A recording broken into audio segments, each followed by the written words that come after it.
À l'été 2004, un homme sans souvenir de lui-même s'est réveillé à l'entrée de Burger King à Richmond Hill, en Géorgie.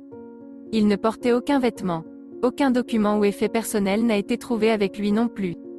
Comment il s'est retrouvé dans cet endroit, ou du moins quel était son nom, il ne pouvait pas le dire. Lorsque les passants ont trouvé cet homme, ils ont été immédiatement envoyés à l'hôpital de la ville. On lui a donné un nom temporaire, Benjamin Kyle, sous lequel il vit toujours. Kyle a refusé de manger ou de parler.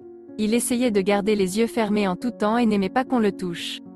Au bout d'un moment, il parla à l'infirmière. Il l'a appelée et lui a dit qu'il avait vécu dans la forêt pendant 17 ans.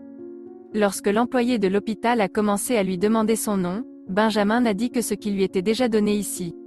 Après 8 jours dans le service, Kyle est complètement hors de contrôle. Il a commencé à se jeter sur les infirmières, en agitant les poings et en crachant. Il a demandé un prêtre, puis l'a traité d'imposteur. Le médecin lui a diagnostiqué une schizophrénie catatonique. Le médecin trouva étrange que l'esprit de Kyle soit trop clair pour la schizophrénie. Pour comprendre qui est Benjamin Kyle et d'où il vient, d'abord dans l'État, puis dans tout le pays, ils ont mené une grande campagne d'information, mais celle-ci n'a porté aucun fruit. Kyle est sur la liste fédérale des personnes recherchées. Aujourd'hui, il est dans un vide juridique. Il ne peut pas obtenir une nouvelle carte de sécurité sociale, il ne peut pas ouvrir de compte bancaire ou de ligne de crédit. Sans papier et sans éducation, Benjamin n'a pas pu trouver de travail pendant très longtemps, jusqu'à ce qu'un homme d'affaires qui a entendu parler de lui à la télévision ait eu pitié de Kyle et lui a proposé un poste de lave-vaisselle.